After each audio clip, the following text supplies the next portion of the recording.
I'm making a custom cave dimension, replacing the overworld with underground ecosystems that range from safe and beautiful to dim and dangerous. With more biomes on the way and custom villages and structures to fill them, it's time to breathe life into the Dwarfhollow. Right now, this world consists of custom cave-like terrain that stretches from y=320 up here near the top of the world, below cavernous oceans at about y-7, and all the way down to bedrock at y-64. All of this terrain is filled with new biomes, with safer ones like these Orichalc Highlands or the Bronze Sanctuary situated near the top of the world, with lots of lighting and food and wood available for safe resource gathering, and more hostile biomes like the Bramble here appearing lower down, with critical resources spread evenly between. However, many of you brought up that while I marked off one of my goals in the last video, several key vanilla blocks still don't have a home here, or are in very short supply. So, goal number 1 for this video is going to be actually making most blocks accessible. We're going to do this by adding some new biomes along the way, which also must conform to the original goal of making biomes that feel like they belong. So for example, even though the Powdered Wastes has lots of snow layers and snow blocks, it still feels like it belongs here because we have a fully cohesive block palette with all of the calcite, along with, of course, the spruce and pine trees.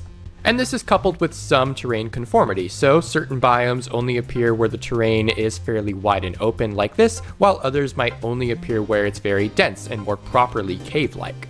In addition to adding new biomes, we need to return to some older biomes to add some important features, namely villages. Although most resources should already be available in the Dwarfhollow, including passive mob drops, although I have mob spawning disabled right now, Minecraft players are accustomed to getting some resources from structures, namely villages. But since we're underground, we're going to have to make some custom villages that actually fit in the terrain. I also want to add a better means of vertical travel. A lot of the higher biomes do have water that tends to spill down and create these nice waterfalls that you can ascend or descend to reach the various layers of the Dwarfhollow. I think it would be really cool to have a huge, tall structure that is meant to be kind of your elevator of sorts to travel from those upper biomes down below, though not without some challenges of its own. With all these goals in mind, let's get started on ideating a new biome, one to house the ever-important bamboo block. So I've set aside part of the biome source, taking away some of the space from the floral grove and the dry midlands here in order to be designated as the bamboo biome, however we end up deciding that's going to look. I've copied over some of the biome features that get shared between all the biomes, like the ores, geodes, and these magma blocks and gravel. And it also still has the conversion from stone to deep slate at about y120. In the last video, I mistakenly said that this transition happens at y0, and that was incorrect. Now, of course, the main purpose of this biome is to make bamboo accessible, and though it can be planted on gravel, it can't be planted on stone or deep slate, so we're going to need some blocks that bamboo can be placed on.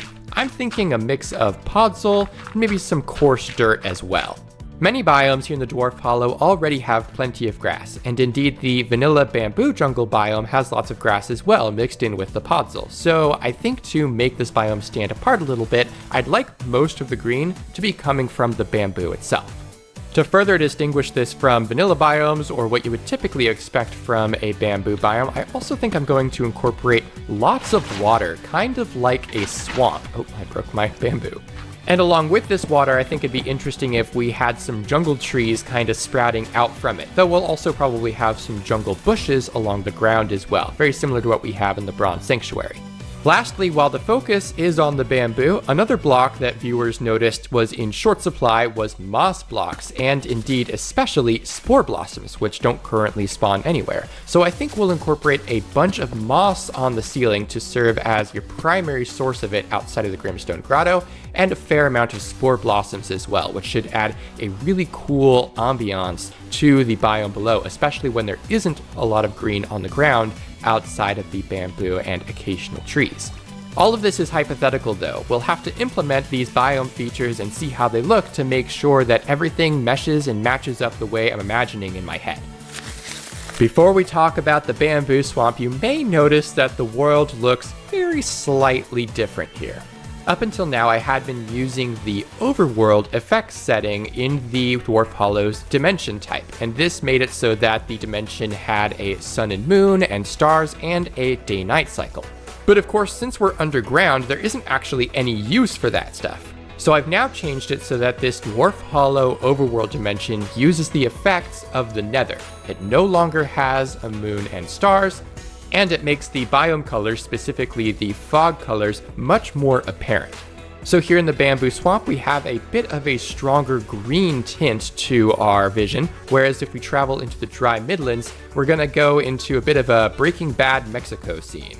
I think especially for players that don't play with shaders, this should just make the dimension feel a lot closer to you, if that makes sense. But I hear you. Let's get into the bamboo swamp. To start off with, you'll see that most of the ground is covered in podzol, and then we have dirt blocks underneath that. Those are all handled with surface rules, the same way that the deep slate layer, as well as all of the other surfaces in every other biome gets handled. For the coarse dirt, I've opted to use discs to have just a little bit more consistent and rounded coverage, but they're common enough that they tend to merge together and not look too much like a bunch of circles. In vanilla Minecraft, the bamboo that spawns in the bamboo jungle, as well as all the other jungle variants that it spawns in, has its own special configured feature type. However, that bamboo feature type requires that the bamboo have access to the sky, which of course we don't here. So I've had to recreate the bamboo using slightly more sophisticated block columns. It places some amount between 5 and 15, I believe, of these normal straight bamboo variants, but then all these extra little frills and leaves, those are different block states of the bamboo that I have to tack on to the very tops separately, but all part of the same block column feature. That just then gets spread around the entire biome in a very high density, but thankfully isn't too heavy on performance. Now, all the water here I am very proud of. In the past, whenever I want a lot of water to cover a biome, I tend to use deltas, which do look really nice, but in this case, I've decided to opt for waterlogged vegetation patches. If you know anything about me, you know that I love vegetation patches and recognize them as a very powerful feature in Minecraft. And I'm using them to their full effect here. They are replacing some amount of the surface with water in large semi-rectangular patches with a little bit of noise on the end, and then they have a chance to place a vegetation feature on top of the water, or actually in the water. I'm using a random offset to move the lily pad simple block placer up by 1 so that it stands on the surface of the water. However, that isn't the only feature that these waterlogged vegetation patches can generate. In order to best achieve my vision, I've also made it so that these waterlogged vegetation patches have a chance to, instead of placing lily pad, place a small jungle tree. In this case, it happened to place 2 diagonal to each other, which is perfectly fine, but most of the time, you won't get any nearby each other. And that's because I've made it so that these jungle trees first have to check if they have water on all 4 cardinal sides of them. This will make it so you don't get a weird jungle tree generating in a small little puddle like this. It has to be in a nice wide puddle that has enough water to support it. Something like this perhaps. If the jungle tree attempted to spawn right here, it would be able to succeed because there's water on all 4 sides. Looks like we have another one down here, and yeah, it is diagonal to this podzol block, but we've got a nice wide puddle for it to generate in, which I think looks way better than A, just having jungle trees generating water period, and B, having them all over the place and potentially replacing an entire single block puddle. I'm also using vegetation patches for the ceiling, in the same way that I've done for many of the other biomes in the Dwarfhollow. This vegetation patch is very similar to the one used by the lush caves in the vanilla overworld and just places a bunch of moss blocks, but without all of the glowberries hanging down, only the spore blossoms.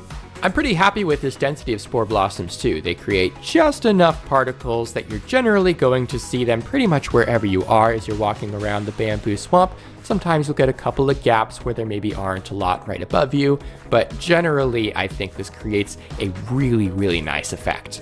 With the bamboo swamp complete, let's return to the bronze sanctuary and start thinking about what we want from our villages. I'm probably going to want the villages to generate in a pretty safe biome, and the bronze sanctuary is likely our best bet. The terrain that it happens to generate in tends to be pretty flat, with plenty of large, flat kind of shelves for it to sit on, and there isn't a ton of tall vegetation to have to shove out of the way outside of occasional big red mushrooms. These acacia bushes are really not a big deal to either not generate or kind of generate in the village some. Since these are acacia bushes, I think it makes sense for much of the village's block palette to be made up of acacia blocks, either the regular acacia log variant or potentially sometimes the strip variant, which I think fits in a lot better with the rest of the biome.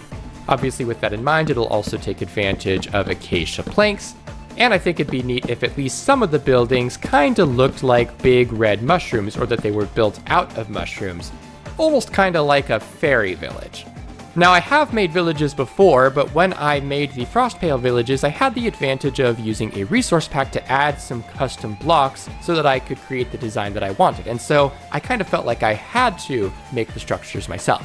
But I think for this project, I'm going to ask my friend Dutty to see what she can put together for the Bronze Sanctuary and what kind of village buildings come to mind for her. So we'll have to come back to this later. In the meantime, I've carved out another section of the biome source to add a new biome to. In addition to bamboo, the other major block group that you guys noticed was missing from the Dwarfhollow was terracotta. And although terracotta is still accessible by smelting the clay you find here in the Grimstone Grotto, that also is in fairly short supply. So I think it only makes sense to make a new biome very similar to the Badlands in the vanilla overworld that is just completely layers and layers of terracotta. I'm not even going to try to accurately represent the vision here, but essentially I think we'll have many layers of various colors of terracotta, though certainly not every color, just a lot of the same ones that appear in vanilla Minecraft, and those will travel upward throughout pretty much the entire height of the Dwarfhollow. This should look really cool even compared to the vanilla Badlands, because even all these caves here at the deep slate level are just going to be entirely terracotta, and so we're going to need to fill it with some features that really fit that kind of mysterious, ancient idea that it creates. While we'll still keep most of the ground their respective terracotta colors, we'll probably use something like discs in order to add some red sand here. Because although you can gather that from the dry midlands, there also isn't very much there, and so it just makes sense to have multiple blocks that are found elsewhere, but in smaller quantities, available in larger quantities here in this biome. And of course, I'm sure we'll add some dead bushes to appropriately fit with the red sand, and on the terracotta ground, frankly, since it can be planted on that. But I really want this biome to feel very ancient, almost like something used to be here, but is long gone. For one, I think cobwebs will do a lot to evoke that effect. But we can also have some ruins of pillars with clearly man-made blocks like cut and chiseled red sandstone, and possibly even some copper on top. Just to really show that something advanced used to be here, but there is almost no remnant of it now. Let's try putting all these together, and hopefully once we're finished with that, we can see what Dutty has for us with the villages. If you're enjoying the video, please remember to like and subscribe for more worldgen and custom structured content. If you're excited to play and survive in the Dwarfhollow, please consider checking out my Patreon. I still feel like there's quite a bit of work left on this data pack before it's ready for public release, so until then, Wizard tier patrons and higher will be able to playtest it and see what I can add and what needs to change. Oh yeah, this feels like a great start. Once I got going, I just kept thinking of more things that made total sense for this biome and just had to add them. As you can see, the new dry grass can also be planted on terracotta, so I incorporated that along with the dead bushes. We've got columns of cobwebs hanging from the ceiling all over the biome, along with, like I mentioned, I think these really cool columns of red sandstone. In addition to these discs of red sand peppering the ground, I've also added these very large blobs of packed mud. These are made with very large-sized ore features and just help make this block a little bit more accessible as well.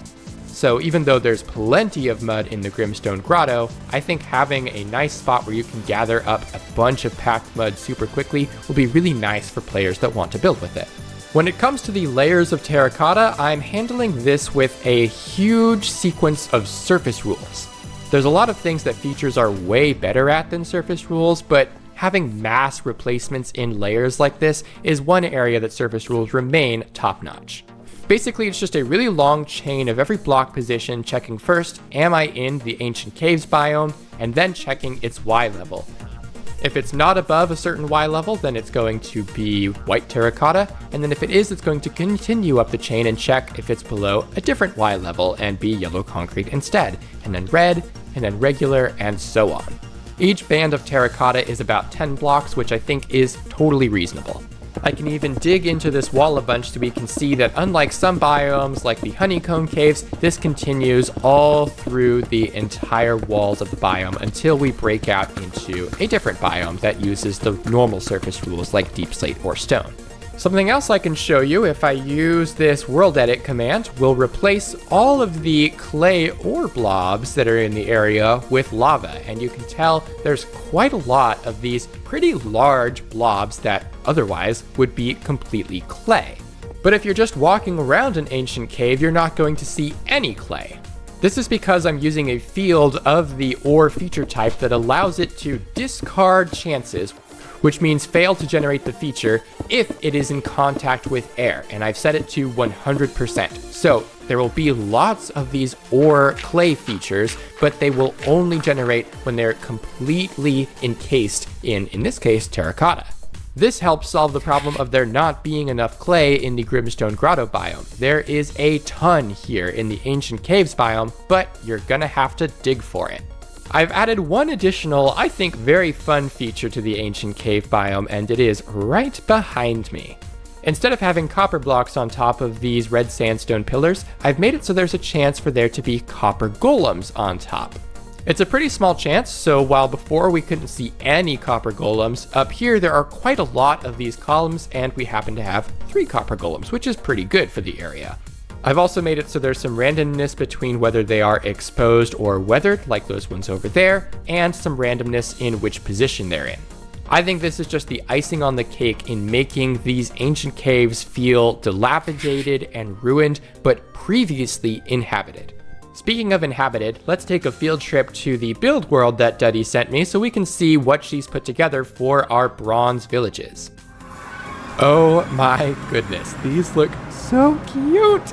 Just a perfect meshing of the acacia logs with the mushroom-like design while still incorporating the acacia wood as well, the planks here. Using some glazed terracotta to kind of break up the mushroom blocks, almost make the mushroom blocks look more artificial rather than organic for this very structural type of build, not necessarily an organic one. Oh, but even over here we do have some mushroom houses, which is really what I was hoping we'd get to see at least some of. These are so adorable. Obviously not anything that you would naturally be able to find or grow in the Bronze Sanctuary, but I feel like totally reasonable for something that villagers might build to live in. Got a couple of town centers here, and then just some basic roads it seems like, as well as some ramps, which I did specifically request. These roads, as well as all these structures, are going to need just a little bit of jigsaw dev work, which we'll get to in a bit. Looks like this first row is all just a bunch of houses. Let's go inside one and see what the interior decoration kind of looks like. Oh, this is adorable. Oh my gosh. Oh, the little sea pickle on the pumpkin. Definitely not something that villagers would be able to acquire in the Bronze Sanctuary, since sea pickles are way down at the bottom of the world, but I think just this detail is so adorable, there's no way I can remove it. Got a bed, couple of bookshelves, no chest in here. Let's see if there's already chests in some of these other buildings. Okay, there is one in this bit of a larger house, good. So we'll be able to fill that up with some village loot so that players can get geared up with some basic supplies when they find one of these. The rest of these buildings appear to be various professions so that the villagers can have jobs and trades and things. So we have what appears to be a bit of a mason's building in here. Beautiful piles of clay. We've got some grindstones over here, even though those are more some weaponsmith stuff. But we do have a stone cutter, so a villager will be able to become a mason. Oh, good use of these shelves too, almost kind of like a menu board. That's adorable. Looks like a few of these buildings incorporate the new hanging signs in a way that I think is just absolutely adorable. We've got armor, tools down there, and then weapons on this one. We can hop in here and see there is a grindstone, of course, very important. We've also got a blast furnace back here, so we could have an armorer in this building as well if we wanted. This looks like it is probably the temple building. We can hop in and see. We've got a chest in here as well. That's nice. But more importantly, we've got the brewing stand so we can get a cleric in this building. And then we've also got 2 sizes of farms, as well as what appear to be some animal pens, which will be really nice so we can have some guaranteed passive mob spawns. These village designs absolutely exceeded my expectations for Dutty, so now it's time to bring this to life by adding all the jigsaws so all of these pieces can connect to each other. The roads have become the absolute clearest mess, but all of the buildings now have several jigsaw blocks, and there's actually quite a few that do a few different things. Starting with the town centers, this is of course the start of the structure from which all of the rest of the pieces will branch out. These 4 jigsaw blocks on each side are what's going to generate the first set of roads, which all also have jigsaw blocks to connect to them. And then we also have a few of these jigsaw blocks in the ground that I've placed to spawn some of the mobs that are going to spawn as part of the village, namely the villagers and an iron golem. I've also set up some structures that have the various farm animals, as well as horses and llamas that I might make spawn in the various animal pens in this village. As I mentioned, the town centers are going to generate some roads. Those also have jigsaw blocks at either end to generate more roads, so we can get a pretty wide branching village. And then all of these groups of jigsaw blocks that are facing outwards on the sides of the roads are what's going to have the potential to generate and connect to one of the buildings here. I've placed these in groups of 4 or 5, so there's a little bit of randomness as to exactly how the building is going to connect to the road each time. Since individual jigsaw pieces cannot intersect with each other, if, for example, this jigsaw block gets selected first randomly as the one that's going to generate a building, then this one over here, or indeed any of these other 4, aren't going to be able to generate a building at all because there's already something there. Obviously, each of the buildings also has a jigsaw block to connect to the road itself, and then inside I've placed more jigsaw blocks to either spawn villagers, or in the case of the animal pens, those farm animals like I mentioned before. You may also notice that there are some jigsaw blocks on all of these kind of corners of all the buildings, as well as a few that are facing upward in the roads here. These ones are not generating villagers or iron golems or anything. They're actually going to be generating some worldgen features. You see, vanilla villages generate on the surface of the world, and so their roads are able to kind of conform to the terrain before they place the buildings, which are set to rigid so that they remain in one piece and don't like melt if they're on a hill or something. However, since the Dwarfhollow is completely underground, we don't have that option. We can't have the roads melt to conform with the terrain because otherwise they would just end up on the bedrock roof. So technically, this village has to be basically floating within the Dwarfhollow, within some set height range that we'll define, very similar to something like a Bastion Remnant or Nether Fortress, although those are fixed to a specific height. But it would look really ugly if all these buildings and roads were just kind of hovering in midair. We can avoid some of that by incorporating some bearding, and that's going to affect probably primarily the town centers and the buildings, since those are much larger in size. That's going to add a little bit of extra terrain below it, kind of like floating islands, and also carve out some of the terrain around and above it to make sure it's in a pretty nice wide open cave if it was generating in the middle of some terrain. The roads, however, are not going to do a lot of bearding, and even when they do, the buildings are going to kind of cut into some of that, and so we need a way to handle potentially floating roads and potentially floating buildings so that they don't look really ugly and completely nonsensical. For the buildings, these jigsaw blocks that are on the corners are going to generate a worldgen feature that is a block column, which will then check if there is any blocks below it, and if there's not, start generating a block column downward of more, in this case, acacia logs, to create a support pillar. That's pretty straightforward, but the roads are going to be just a little bit more complex. You'll notice that the ramps that Dutty supplied are made of acacia planks, whereas the roads themselves are made of dirt paths. This is ideal since the floor of the Bronze Sanctuary is made of grass, so dirt paths make total sense. But for those circumstances when the roads are elevated above the terrain and don't have any bearding, we don't want them to stay dirt paths. So I'm first going to use a processor that makes all the dirt paths check if the block they're replacing is air, and if it is, it's going to, instead of placing a dirt path, place an acacia plank. Then all these jigsaw blocks are going to place a block column feature that's first going to check if the block below it aka the Jigsaw block, has become an acacia plank, and if it has, then it's going to generate a chain that will stretch up to the ceiling to support it. This means, of course, that these ramps are always going to have chains to support them, whether they go up or down. But the roads will only have chains if they are really obviously floating in the air and don't have any bearding associated with them. That's the idea anyway. I'm going to go and save all these structures in their structure blocks, get them loaded into some template pools, and see if all that comes together the way I hope. Alright, getting some interesting shapes here, but it does look like, at least from a cursory glance, that things are generating as expected. We start with the town center. This is the start of the structure and where the locate command actually took me. We've got 4 roads branching out from that without any issue. This one and that one, at least to start with, are the normal dirt paths, which clearly do have some bearding. We can tell based on the sort of sharp angle right here, as well as how short the terrain is underneath the road right here. So all this was generated by this road piece, which does make sense. But then as we get these ramps over here, we're not getting any bearding as expected. And even over here, we see one of the roads, one of the dirt path roads, has turned into acacia planks because it didn't do any bearding, it didn't generate in terrain, and so that's when we get these nice columns of chains that stretch all the way up to the ceiling. These 2 chains right here probably didn't quite reach all the way up because they detected the bedrock before the bearding kind of carved it away. But these chains over here and through the rest of this section look like they should be stretching up to the roof just fine, since they're not getting too close to the bedrock. Probably that should be a very easy fix by just making bedrock one of the approved blocks that the chains can stretch up to and through, without being able to pierce the bedrock roof, of course. Similarly, we can see down here that with these buildings, we're not getting any of the support pillars that are stretching down through the terrain because they're not needed here. But if we go over to this building right here, then we do have some of these block columns that are stretching down from the jigsaw block that was right here until they reach the ground, and then they stop once they're 1 block through.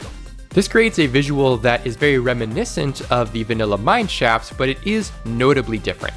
Mine shafts, being a legacy structure, don't actually use jigsaw blocks, and really unlike many other legacy structures that kind of used an internal jigsaw block system, mine shafts are just a little bit older than that even, and so they're kind of weird, and the way that they decide to either generate chains or support beams allows for a lot more complex logic than I've incorporated here.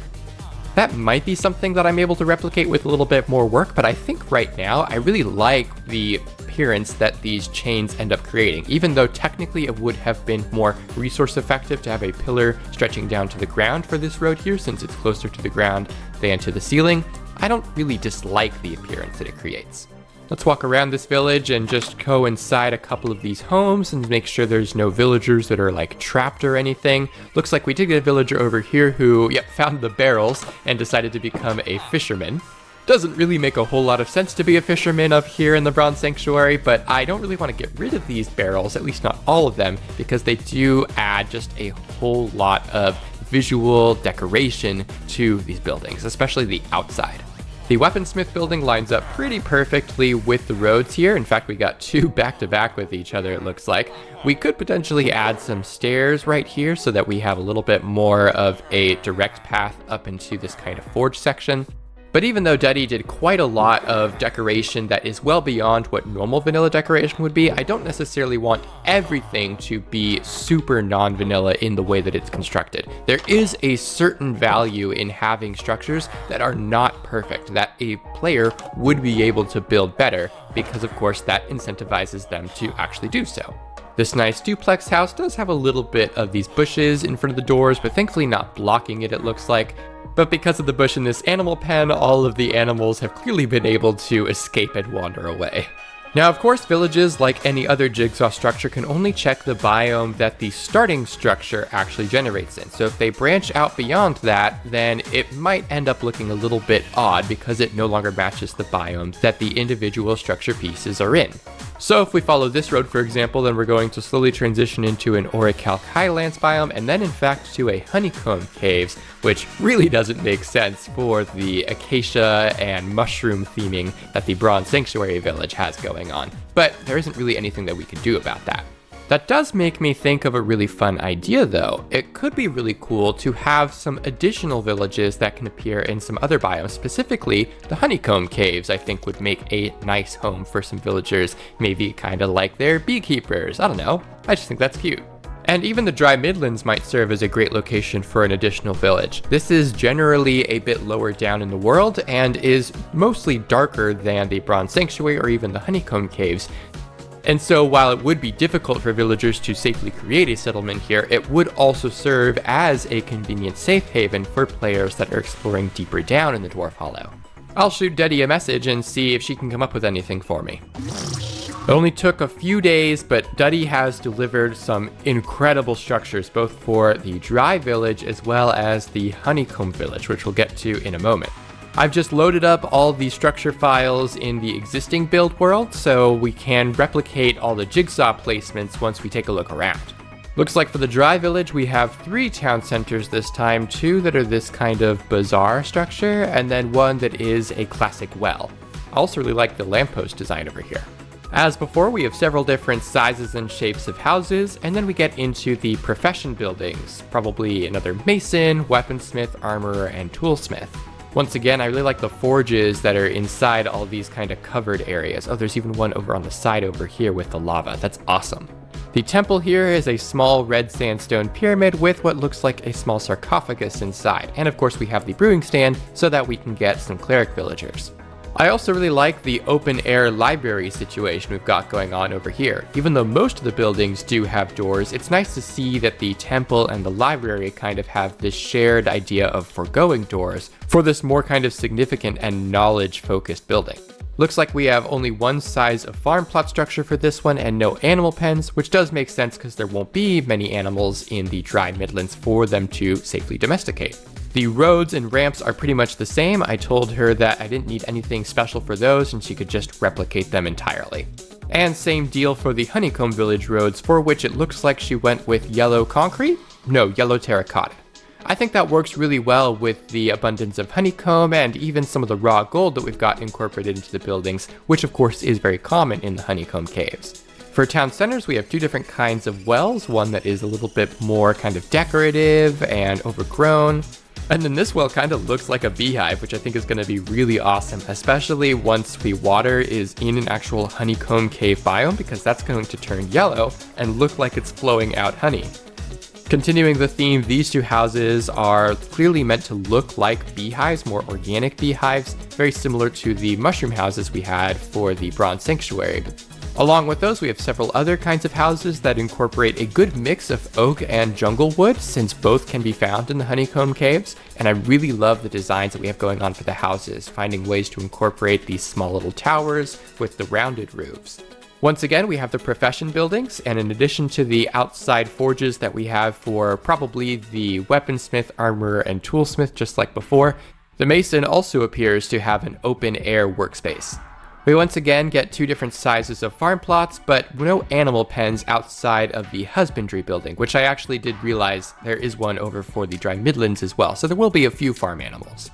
This appears to be a library based on the bookshelves that are in there, but I'm not sure what this is supposed to be. It looks like some kind of a watchtower, but none of the other villages had that, so let's climb up here and see what we've got. Okay, the presence of a brewing stand suggests that this is meant to be the sort of temple for this village. It is kind of quaint, but it does make sense that the temple for the honeycomb caves might be raised a little bit higher up in a tower like this, since of course the honeycomb caves are populated by bees, which can fly. I'll have to change the template pool references used by all the jigsaw blocks, but it should be a pretty easy matter of copying these over and placing them all throughout both of these 2 village types. So let's go ahead and get that done. And I've also gone ahead and added villager structure spawns for both the honeycomb caves and the dry midlands. There's really not too much more to say on the jigsaw blocks that are here. We've got them laid out in pretty much the same fashion that we did for the roads in the Bronze Sanctuary. Once again, we have these jigsaw blocks in the town centers to spawn some villagers and iron golems. And then we have some more jigsaw blocks here in this husbandry for the farm animals, as well as inside all the buildings for the villagers. Once again, of course, we need to have some jigsaw blocks that are able to generate those block column features so that suspended and floating buildings and roads can have some support. So we're going to go with chains again for the dry midlands, which will have the roads replaced with oak planks if they are in air. And the buildings of this village will generate columns of cut redstone. We have a very similar situation over here with the honeycomb caves. The yellow terracotta is going to get replaced with jungle planks when the roads are suspended in air, and once again they will just generate chains to support them. Most of the buildings in the honeycomb village will generate columns of stripped oak logs. There are a couple that will generate some columns of regular oak logs where the corners already call for it. And the two beehive houses will have to generate columns of yellow concrete just to fit better with their buildings. Once again, I'm really happy with the structures that Dutty built, so let's get them implemented into the Dwarfhollow proper. This dry midlands biome happened to generate pretty high up, just below the Orichalc Highlands and Bronze Sanctuary, so this will be a nice kind of stopping point as you begin to travel down into the Dwarfhollow. Looks like it does stretch out into the Shadow Woods though, so you'll have to be careful of any skulk that's around. But we are getting farm animals in the husbandry pen, iron golem, looks like all of our villagers are getting their professions, got a toolsmith over here, and the bridges are generating perfectly. Not sure how much I like that the chain columns start with a red sandstone wall. I might change that to be an oak fence later to better fit with the actual bridge design. It does look like we got a building kind of buried down here. I guess when it generates like that rather than connected to those early main roads, it doesn't really get much in the way of bearding. Let's go see where it actually connects to the roads and see how this ended up happening. Looks like we've got a ramp over here. This is probably where it came from. We actually have several buried buildings down here, which I think creates a really interesting visual, especially because several of them are so buried we didn't actually see them from above. They're underneath the sand.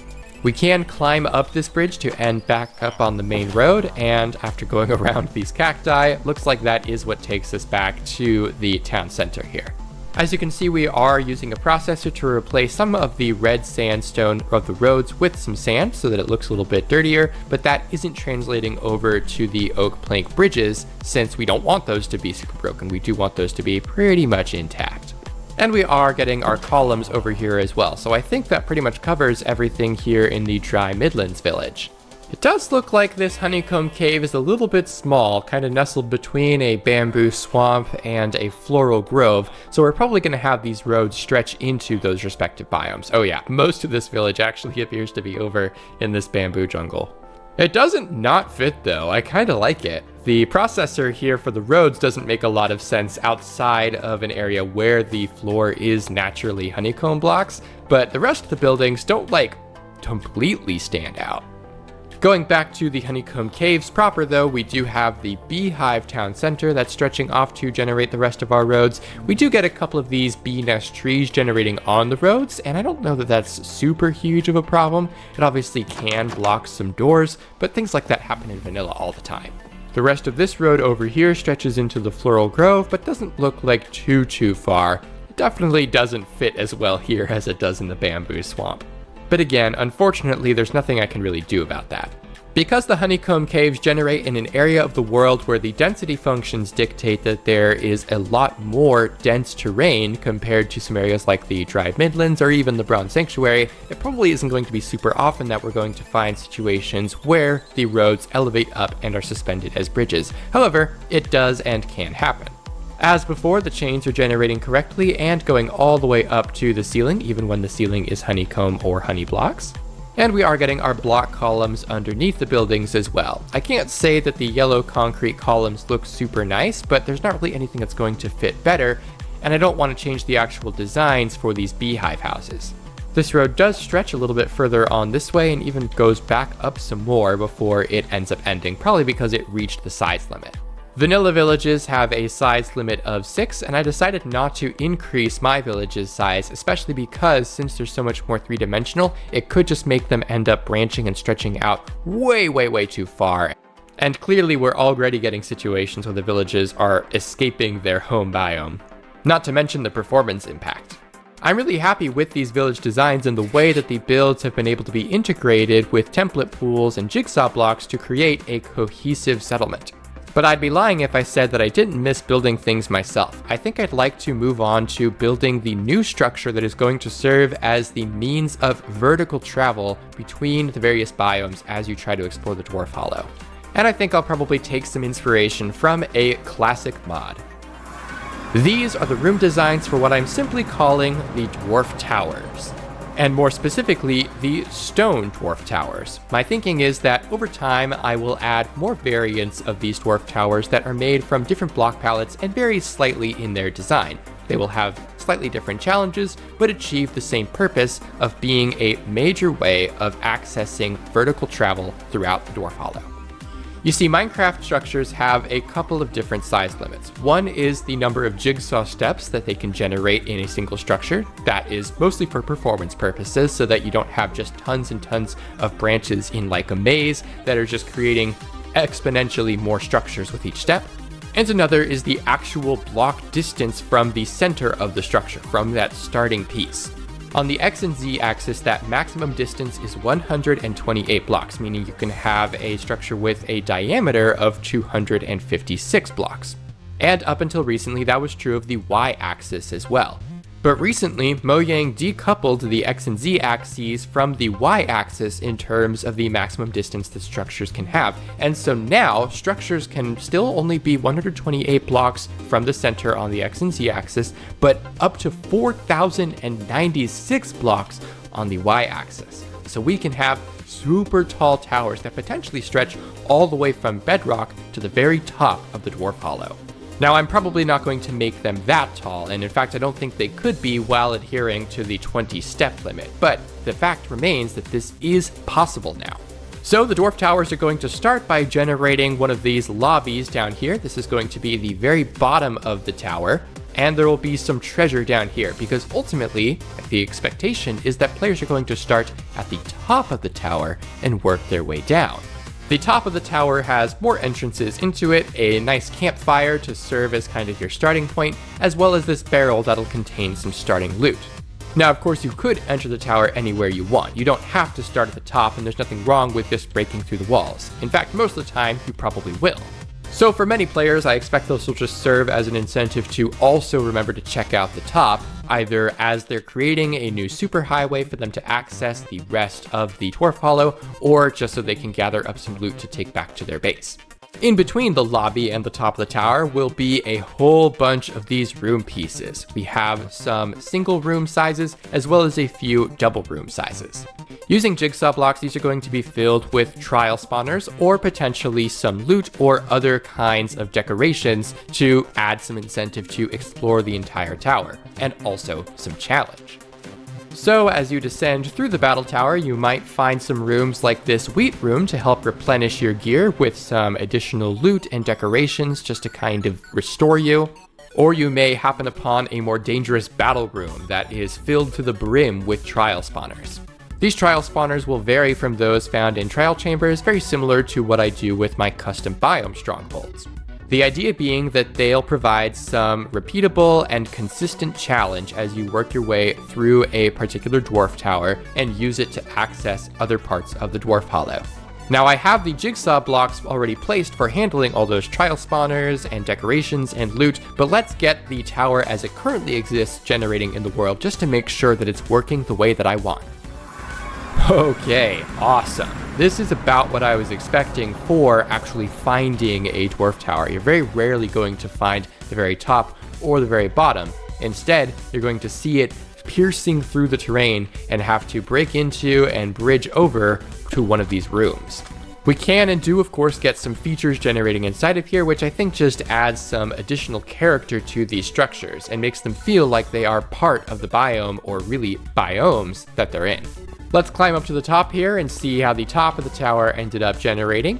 There's nothing too special in here. It does seem like we're now in a bronze sanctuary based on the red hue. We've got this beautiful campfire here if you needed to cook any food, and I've also implemented the loot table for the starting barrel to include some starting gear, including copper weapons and tools, some potential for buckets, arrows, as well as some food to kind of gear you up and get you started. Very similar philosophy to the trial chambers, as a matter of fact. I want players to feel like they are being challenged to explore the entire tower and make their way to the bottom, and that's made more possible by providing them gear and support to keep them going as they make their way through. Let's just keep climbing down here until we can find the lobby at the bottom. Obviously, without any of the decorations or trial chambers, there's really not a whole lot to look at yet, but I just want to make sure that all of the staircases are connecting correctly as they should, and so far, no issues. We've got some basalt columns here, which suggests we're getting to the ocean biomes, which I would expect means that we are nearing the lobby. Yes, looks like this is the lobby. We've got just the single entrance that takes us out into the Black Sea. I'm using the beard thin terrain adaptation option here, so we're not getting a whole bunch of terrain carved away for the tower. That way there is some terrain relatively close to it that looks like it's kind of pierced through and drilled through, but we are getting some added terrain down here at the bottom if it needs it. I think the tower's exterior design is really awesome, and I'm really glad to see that it extends all the way from the ocean surface to the bronze sanctuary. So this is a particularly tall one. They won't always be this tall, but they can serve as a really useful means of traveling up and down here in the Dwarfhollow. But they are not complete yet. We still need to add the decorations, the loot, and the trial spawners. I've had a lot of experience working with trial spawners as well as loot and various decorations from my work on the Biome Strongholds data pack, and so a lot of that has carried over largely one-to-one here. For the trial spawners, I've decided to make them mostly spawn mobs that you would not often find elsewhere in the Dwarfhollow for one reason or another. We have husks, strays, and bogged, which normally spawn in specific biomes but have particular rules to make sure they only spawn on the surface or near the surface of those biomes, which of course they can't actually achieve in the Dwarfhollow since it's all underground. We've also got trial spawners for vexes as well as cave spiders, since these spawn in structures that do not currently spawn in the Dwarfhollow in one way or another, being mansions and mine shafts. You might think that mine shafts make total sense in the Dwarfhollow since it's entirely underground, but they tend to be really common, very highly branching, and they have poor interactions with water.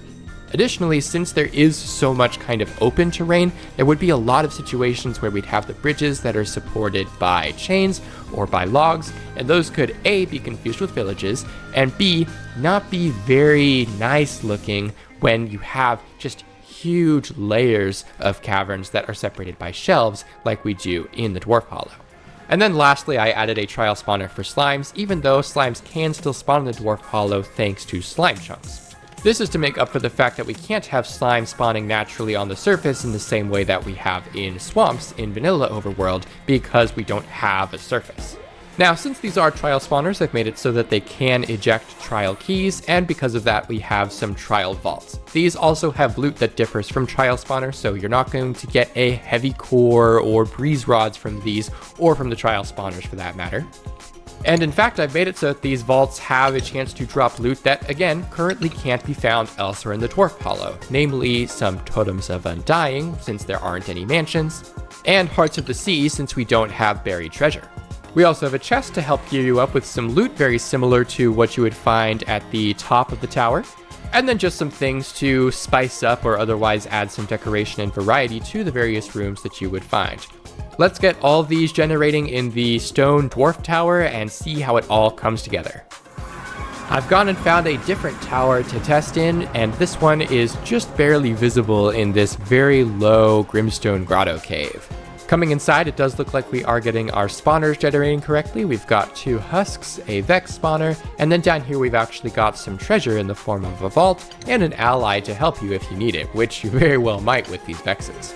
The top of this tower doesn't quite stretch up into the Orichalchi lands, just barely scratching the surface, so we get some of those glowberries here on the ceiling of the very top room. We're just around Y200 here, so there's about 120 blocks above us that you might have to carve through if you were to try to find this tower from the very top.